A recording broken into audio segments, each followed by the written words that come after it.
Hello and welcome to another imaginary edition of the wonderful universe of This Ain't No Game. I'm your host, Ryan Davis, and this week's feature is the 1984 tale of espionage, red vinyl jackets, character-specific mustaches, and Atari tapes, Cloak and Dagger. Bringing the Dabney Coleman count for Wonderful Universe to 2, Cloak and Dagger stars Coleman alongside a young Henry Thomas, who you might remember best as Elliot from E.T., in what is, at least in a certain sense, an 80s version of North by Northwest, though with an overlay of familial drama and some good old-fashioned coming-of-age. You're a hero now, Davey. You don't need an old jelly blaster like me anymore. It's a good child in peril story where the adults don't recognize the danger and the kids are left to fend for themselves. And it's also still pretty damn watchable, even if, like me, you're watching it for the first time. Looking for something? Someone's trying to kill me. Cloak and Dagger focuses on young Davy Osborne, a troubled young boy who copes with the recent death of his mother and the strained relationship it's left him with his Air Force sergeant father by retreating into the fantasy world of super mustachioed super spy Jack Flack. Too smart for a military man, huh? Also played by Coleman, who serves as Davy's imaginary friend. Now, Davy's already kind of an odd kid whose only real friends are a screechy young girl named Kim. This is what I meant by embarrassing. And Morris, the goofy game store owner, played by a well-disguised William Forsythe. Okay, I want you to go over to Textronics and pick me up some catalogs for the new 4200. Though by the time we meet his misfit group, even they're wary of Davy's Jack Flack obsession. Davy, this is embarrassing. Of course, all this just means that when Davy witnesses the murder of an FBI agent, who, with his dying breaths, hands Davy a Cloak and Dagger Atari cartridge containing government secrets that a pack of murderous thugs are eager to retrieve, everyone just assumes he's on the Jack Flack tip again, leaving him to fend for himself. Look, I'm not kidding you. I can prove it. He gave me the secret cartridge. No. Don't trust him, Davey. Most of the rest of the movie is essentially a series of chases and confrontations that seem at least partially scripted by the Tourism Board of San Antonio, where the film was shot.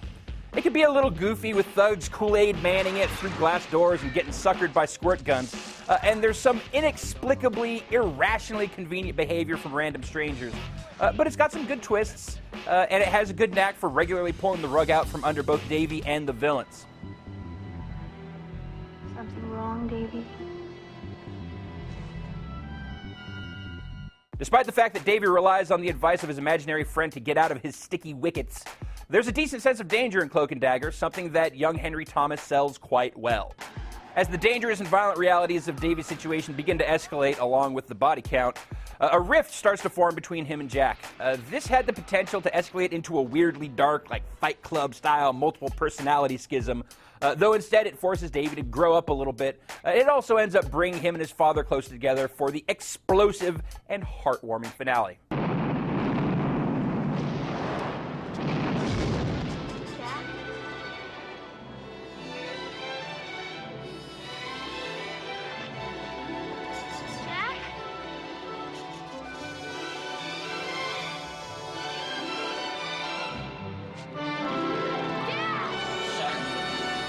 As in E.T., young Henry Thomas puts in a surprisingly naturalistic performance for such a young actor, and Dabney Coleman handles the dual role as both Jack Flack and Davy's father well. It comes off as particularly sympathetic as the father who's just worried about his weird-ass kid.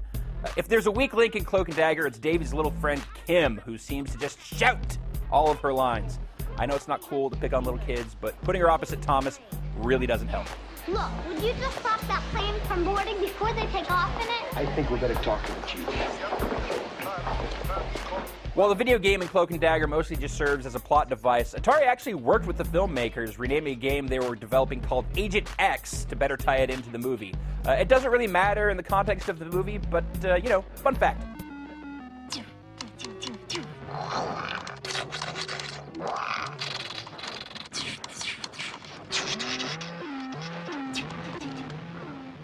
Shut it off, all right? Come on. I think what I appreciate most about Cloak and Dagger is the fact that it's not condescending. This is essentially a kids' movie, but it's not afraid of putting its kids in surprisingly scary situations, which makes the whole thing a whole lot more exciting for viewers of all ages.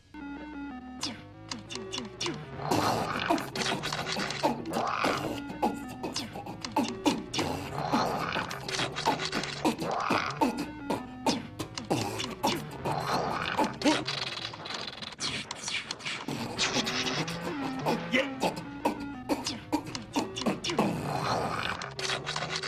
right, let's shut it off. All right, come on. And that's going to do it for this week's edition of the wonderful universe of This Ain't No Game. Be sure to tune back in next week for the VHS sorcery of the Dungeon Master.